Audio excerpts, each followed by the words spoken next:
Nah, Anda bandingkan dengan profesi yang lain. Katakan seorang, mohon maaf, dokter gigi, bukan kok merasani ya. Anda untuk dokter gigi itu, bayangkan Anda untuk meja operasinya, dokterannya itu berapa? Anda stetoskop sudah punya semua, kecuali yang belum. Sudah?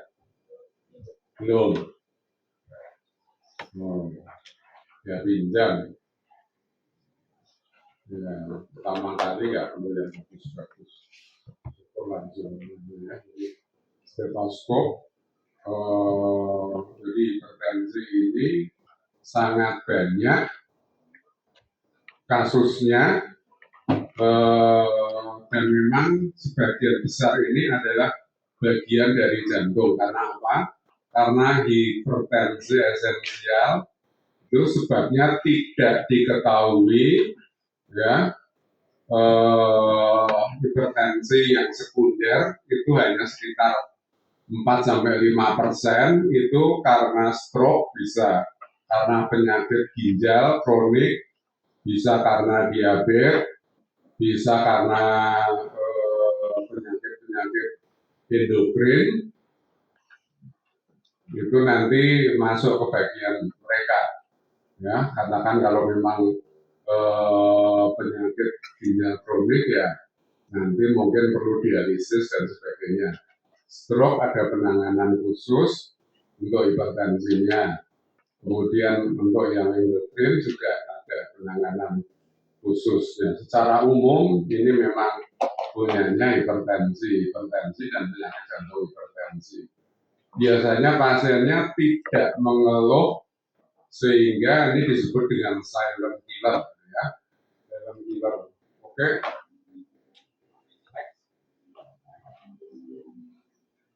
Ya. Hipertensi, penyakit jantung hipertensi, next. Ya. Jadi ini menurut European Society of Cardiology, ya, ESC, definisinya adalah hipertensi adalah peningkatan tekanan darah sistolik 140 80 mm Hg dan atau diastolik di atas 90 mm Hg berdasarkan pengukuran fasilitas kesehatan office blood pressure. Ini adalah pedoman dari ISC 2023. Normal 130/85, normal tinggi 130/139. Ya, ini Anda apal KWI, ya, di apal KWI. Gampang saja, ya. Next.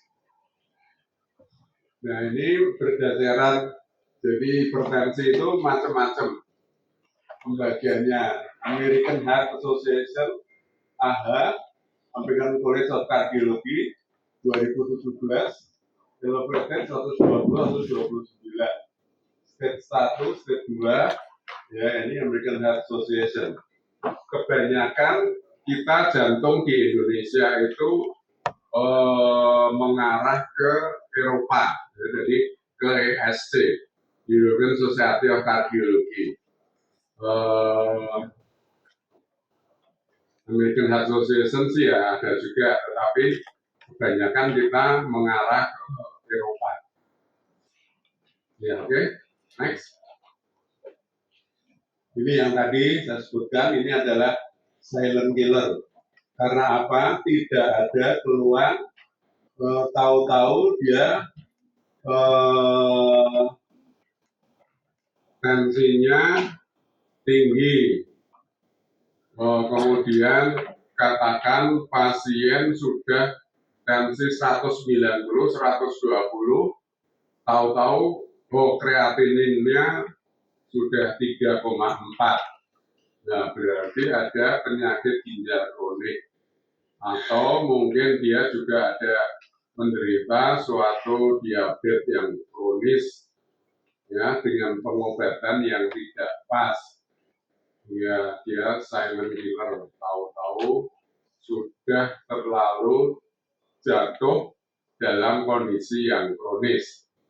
Nah, ini yang sudah eman-eman, yang tadinya mestinya masih bisa diterapi dengan baik, itu dia akan memerlukan suatu terapi yang sangat mahal, ya sangat mahal. Kemudian terapinya itu ya paling mudah itu ABCD ya. ABCD-nya A itu apa? Angiotensin S inhibitor atau angiotensin receptor blocker. B-nya itu adalah beta blocker. C-nya adalah calcium channel blocker. Kemudian ABC, C, calcium channel blocker, D-nya diuretik. Ya, ini obatnya itu ABCD paling gampang ya. Oke, next.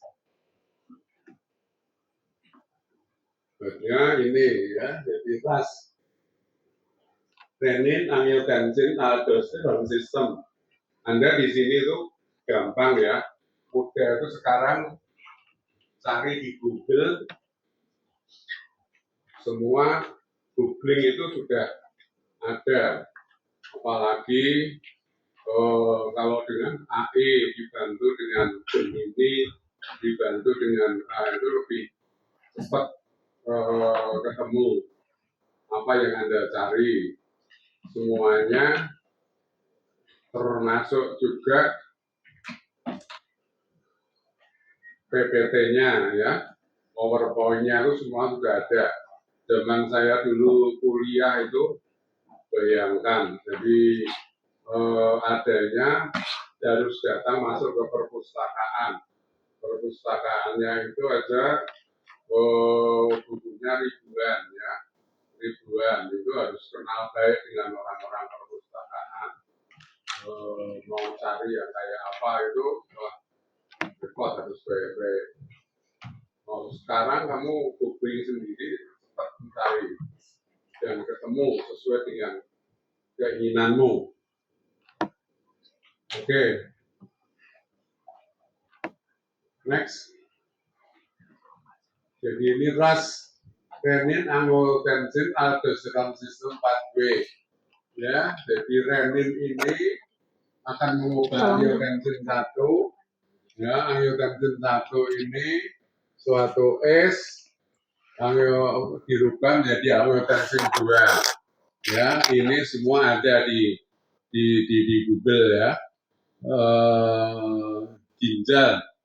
Kemudian ini dari liver, S dari liver, semuanya ada. Nah, ini memang paling mudah, paling murah, tapi repotnya pasien-pasien ini biasanya side effect-nya itu batuk. Ya, pasien side effect-nya batuk, sehingga Anda harus mengenali apa sebagai seorang dokter harus holistik.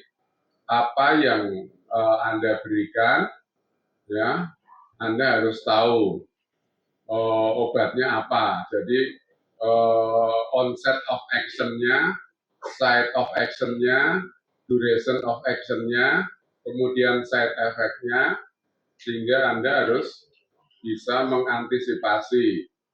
Kalau tidak, Anda tidak mengantisipasi, tahu-tahu semua pasiennya menjadi batuk, nah pindah ke tempat yang lainnya, ke sebelah. Karena gue pinter, oh iya ini dikasih S inhibitor, pasiennya jadi batuk. Ya. Oke, ini slide klasifikasi dan etiologinya. Jadi yang tadi saya sebutkan, hipertensi primer itu 90-95%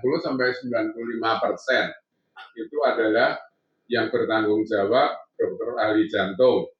Kemudian hanya sekitar 5% itu yang tadi saya ngomong, hipertensi sekunder ya, bisa karena suatu penyakit ginjal kronik, bisa karena stroke, bisa karena suatu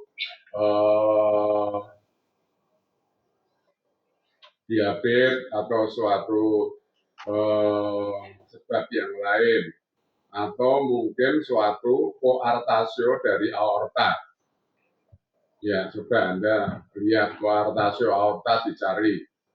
Jadi ada suatu penyempitan pada arkes aorta sehingga tekanan pada anggota gerak atas lebih tinggi dibandingkan dengan anggota gerak bawah.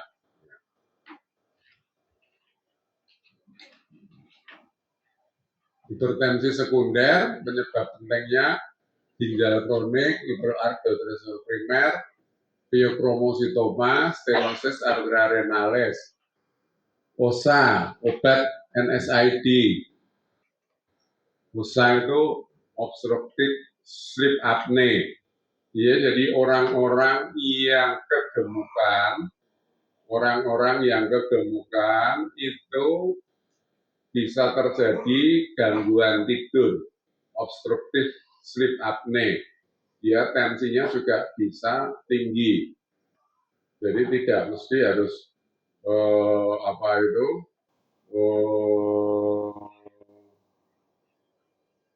pasti diketahui ya. Jadi hati-hati, orang-orang yang biasanya tidurnya ngorok itu kebanyakan juga bisa tensinya tinggi.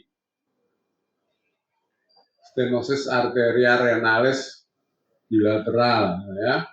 Kemudian orang-orang yang sering mempergunakan NSAID, non-steroid anti-inflammatory drug. Jadi seperti phenylbutazon, seperti obat-obat peredam rasa sakit. Nah, ini misalnya memar, misalnya, nah ini minum, katakan asam mefenamate, itu juga akan mengakibatkan pemakaian jangka panjang, dia akan menjadi hipertensi. Oke, slide. Saudara sekalian, kita harus tahu target organ damage, TOD-nya. Target organ utamanya pada hipertensi ini adalah kalau pada otak ini akan terjadi stroke, pada jantung ya akan terjadi left ventricle hypertrophy, kemudian gagal ginjal, pada ginjal terjadi chronic kidney disease, kemudian pada mata terjadi retinopati, hipertensi. Jadi kalau dilihat dengan punduskopi itu nanti matanya itu pembuluh-pembuluh darah yang ada di retina mata itu akan crossing ya, crossing itu melebar semua.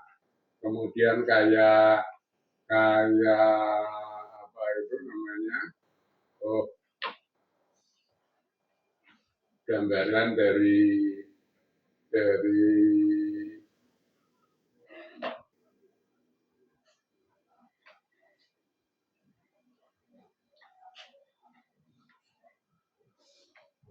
lalu lintas yang kacau. Ya, Anda pegang aja, itu nanti ada satu crossing fenomena pada retinopati hipertensi, retinopati hipertensi. Pada vaskuler terjadi peripheral arterial disease, terjadi diseksi dari aorta. Artinya apa? Pembuluh darah aorta itu bisa terjadi suatu diseksi. Diseksi itu gampangannya letek, apa itu kamu bahasa Indonesianya? Ya.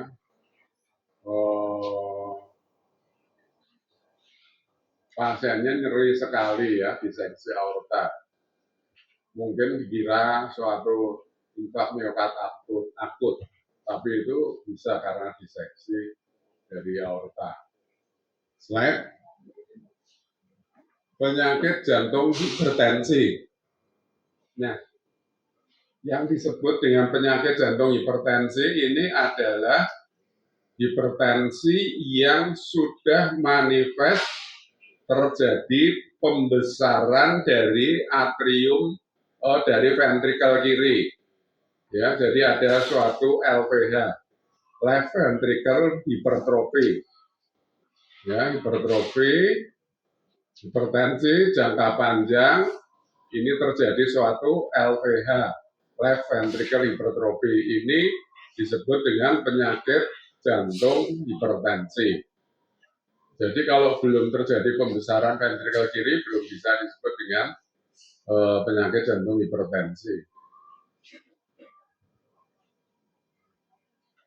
Penyakit jantung hipertensi adalah perubahan struktural dan fungsional jantung akibat tekanan darah tinggi yang kronik. Ya, oke. Slide. Nah, ini perubahan struktural left ventricle hypertrophy.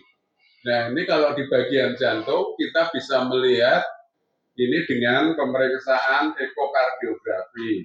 Secara garis besar itu sebetulnya bisa dengan fisik diagnostik dengan perkusi jantung ya. Perkusi dari kiri ke kanan, jantungnya membesar. Ya. Terjadi left ventricular hypertrophy atau kalau ada ronsen torak itu juga terjadi suatu LVH. LVH itu pembesaran dari ventrikel kiri. Nah, banyak koas-koas zaman sekarang yang kurang dalam menjalani klinisnya, mikirnya, Prof, toh sudah ada ronsen torak. Nah, kenapa kita harus perkusi jantung? Nah, kalau Anda nanti katakan dinas, mohon maaf ya, dinas katakan di Papua, ya, kita dari jantung itu sekarang yang diutamakan itu daerah-daerah 3T ya, daerah-daerah tertinggal, terbelakang, terpencil, dan terluar. Artinya tuh terluar itu dia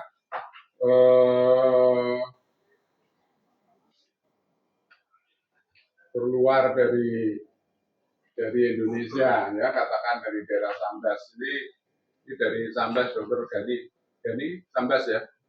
Oh, Samarinda ya, termasuk terluas juga, terpencil juga itu. Kita utamakan yang diterima. Kalau yang orang-orang katakan Solo Potok gitu ya sudah, di nanti saja kalau diterima.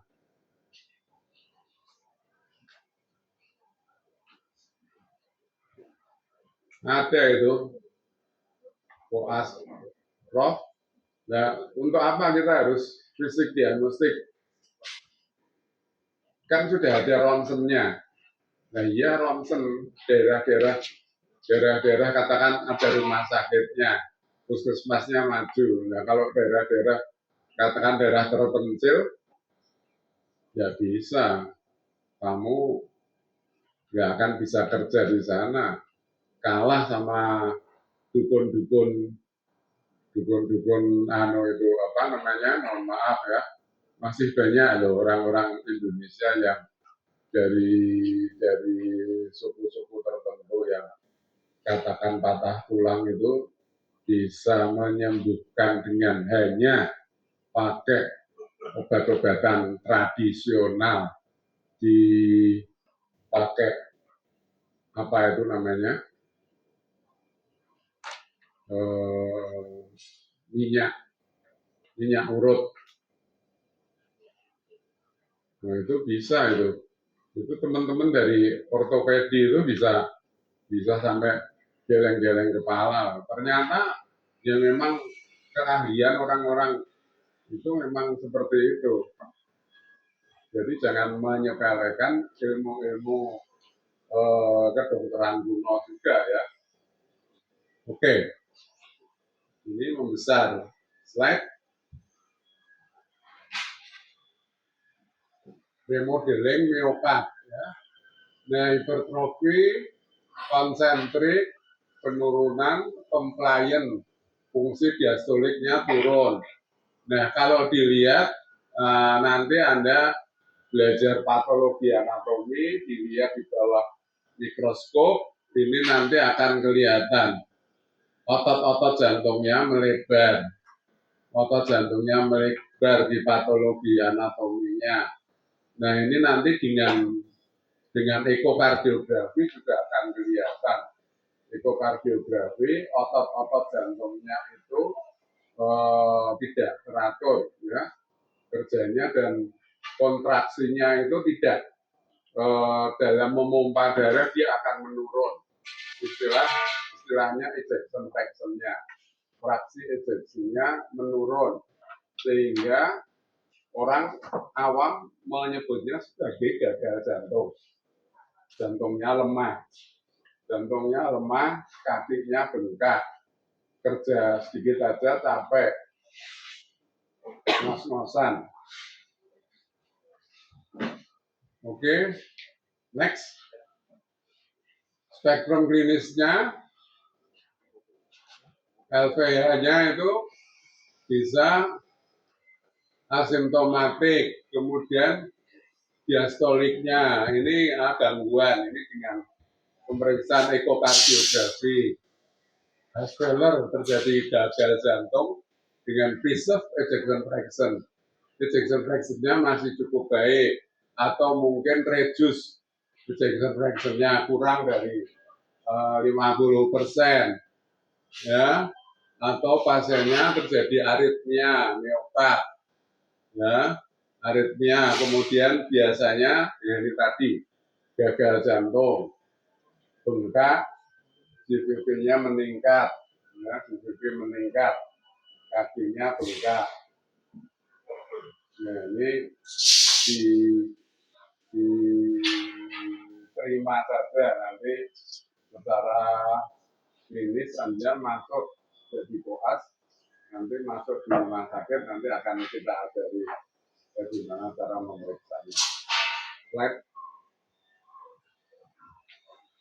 Diagnosisnya gagal jantungnya, ya, dengan elektrokardiografi.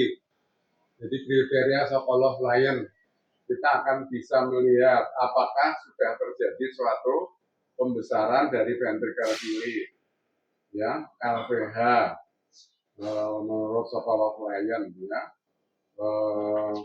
Kemudian apakah dengan ekokardiografi LVMS index meningkat, ekonya LVMS indexnya meningkat, kemudian fungsi diastolik, kemudian biomarker jantung, ya, terjadi peningkatan NT-proBNP, N-terminal pro-BNP-nya meningkat.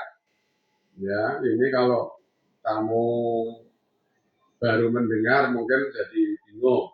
Tapi memang ilmu jantung itu berkembang sangat pesat. Ya, zaman saya dulu kuliah, saya jadi koas tahun-tahun 73,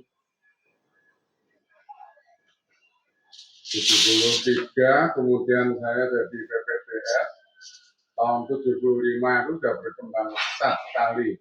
Apalagi sekarang tahun 2026, itu pasien-pasien ASD, PSD itu bisa ditutup tanpa operasi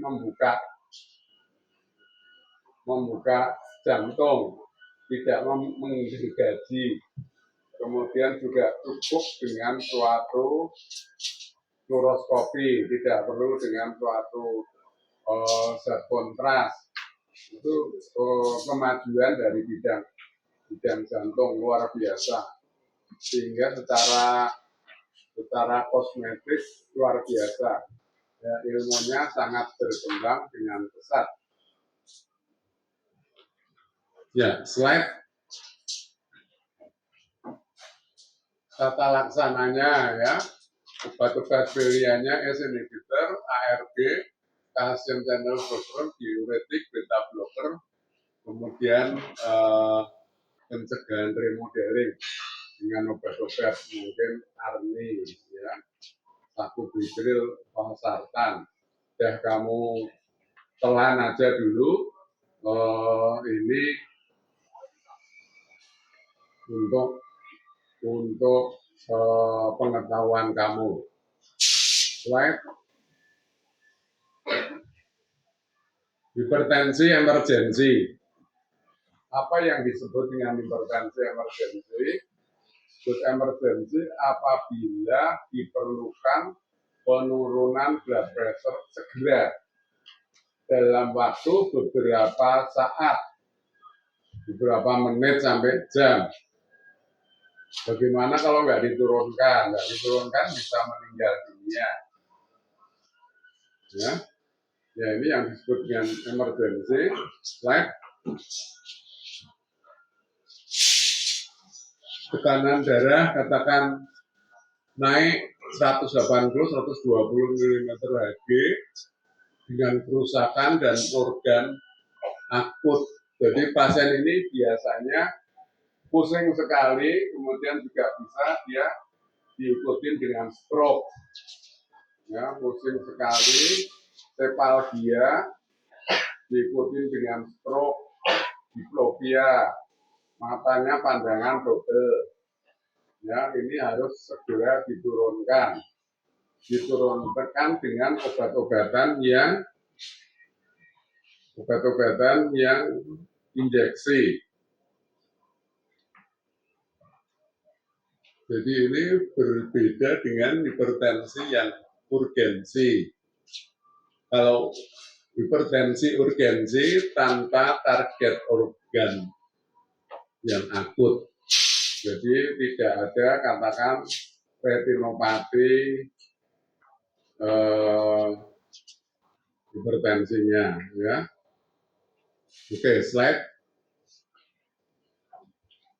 Mekanismenya karena kegagalan autoregulasi vaskuler, cedera endotel, aktivasi nekrosis fibrinoid arterial. Jadi ini memang sedikit agak berbeda kita dalam menangani dengan teman-teman dari bagian neuro, ya. Kalau terjadi stroke, dia tidak begitu mengintervensi blood pressure-nya. Karena apa? Karena dianggap bahwa autoregulasinya sudah berujol, ya, baru rusak. Sehingga percuma kalau dilakukan penurunan blood pressure-nya. Sehingga dia hanya menurunkan mean arterial pressure-nya itu sekitar 40%. Ya. Biasanya sih kita rawat bersama bareng-bareng, ya, dengan teman-teman dari katakan dengan neuro, pasien-pasien dengan gagal ginjal, pasien-pasien dengan bagian yang lain yang ada kelainannya. Yes. Slide.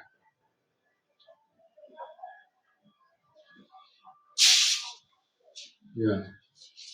Ini kemudian kalau ada kardiovaskuler juga katakan ada suatu hipertensi emergensi, pasiennya ternyata juga ada infark miokard akut, STEMI anterior, ST elevation myocardial infarction, sehingga harus segera diturunkan tensinya, harus dengan obat-obatan dengan emergensi, obat-obatan dengan injeksi. Apakah itu suatu injeksi nicardipin, amlodipin, atau sodium nitroprusit? Banyak pilihan. Like, atau nitroglycerin, atau ada gangguan ginjal pada mata, papil edema, retinopati, 4. Ya, jadi tergantung, biasanya kita rawat bersama dengan teman dari bagian lain. Ya, slide. Prinsip tata laksananya adalah kita turunkan mean arterial pressure-nya 20-25% dalam 1 jam pertama, ya, katakan 160, 100 dalam 2-6 jam, kecuali di seksi aorta, systolic blood pressure-nya harus turun dari 120 dalam 20 menit. Stroke iskemik itu ada aturan khusus yang tadi saya ngomong. Teman-teman dari neuro punya aturan khusus karena apa? Karena dia menganggap autoregulasi dari blood pressure pada pasien-pasien dengan terjadinya stroke iskemik itu sangat berubah. Oke, slide. Obat intravena lagi saya sebutkan nicardipin, labetalol, sodium hidroklorid, nitrogliserin, esmolol. Ya, kita rawat di ICU. Ya, kita rawat di ICU, monitoring ketat blood pressure-nya. Kalau perlu kita pasang suatu ventilator, suatu mechanical pernapasan tambahan.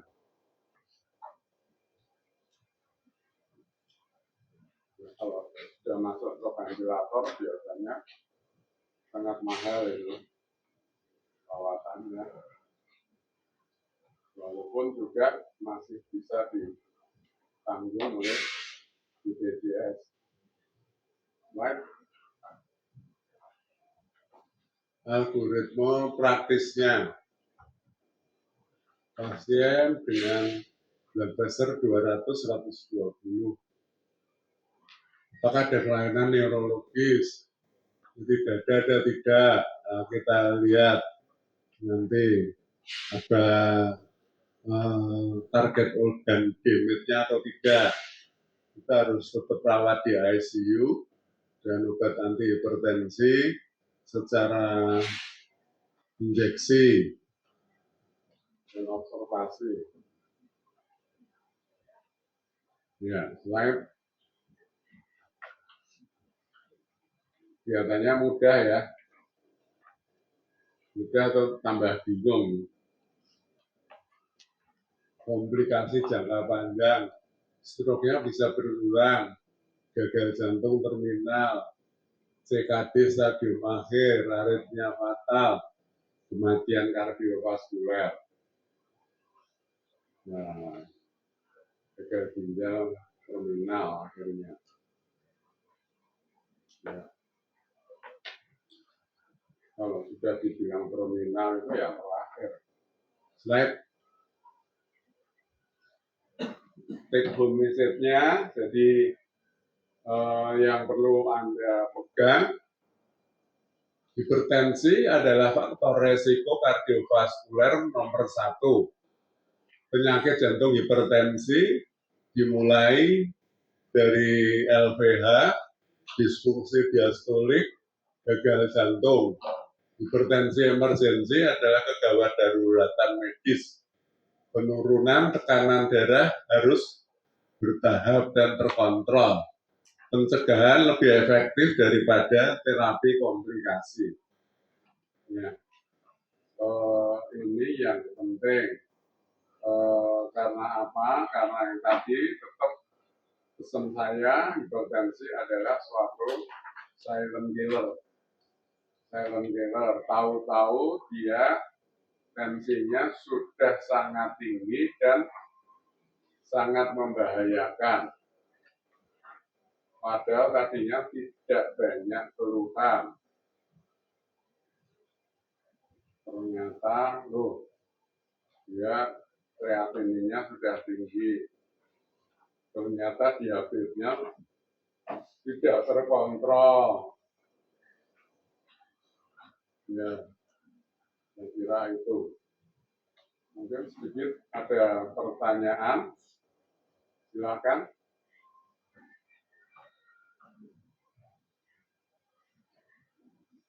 Tidak tanya artinya tahu atau sama sekali tidak tahu.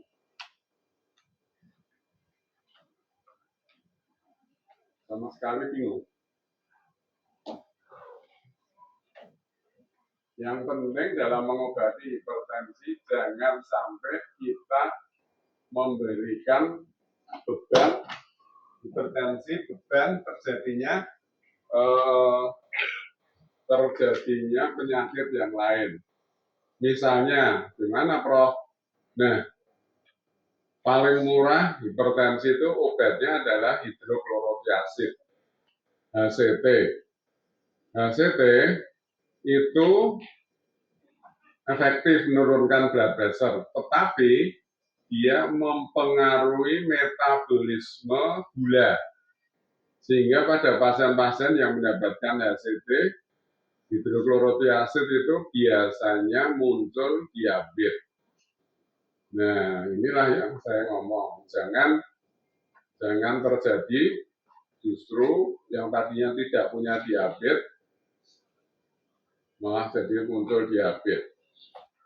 Anda di bidang kedokteran, Anda harus milih hidup sehat. Makanya kalau punya pacar juga yang pilih yang sehat, jangan yang sakit-sakitan. Kamu punya diabetes enggak sih?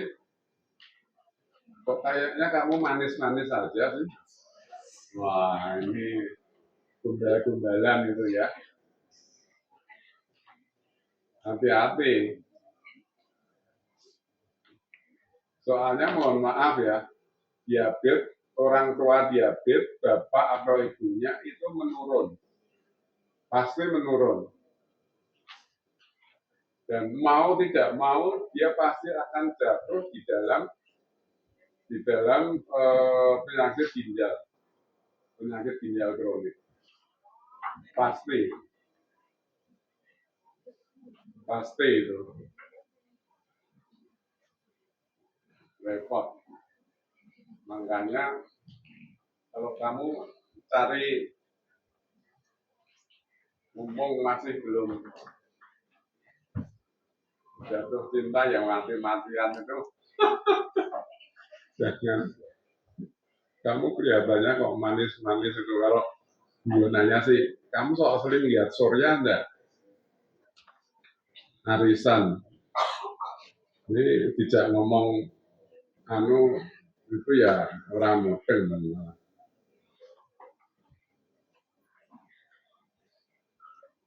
Ini guyon juga loh ya, sang guyon. Tapi lah kalau sudah terlanjur cinta, yang penting kan memang sudah cinta ya. Jadi kalau bisa ya milih lah, bibit, bobot, bebek, harusnya yang betul, jangan yang punya penyakit.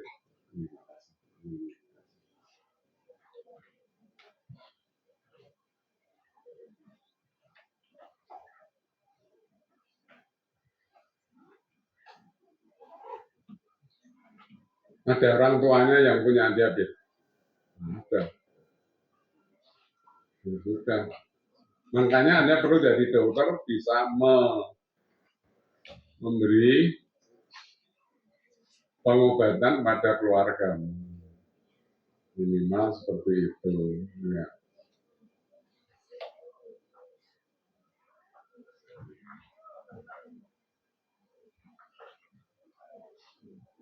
Ada pertanyaan?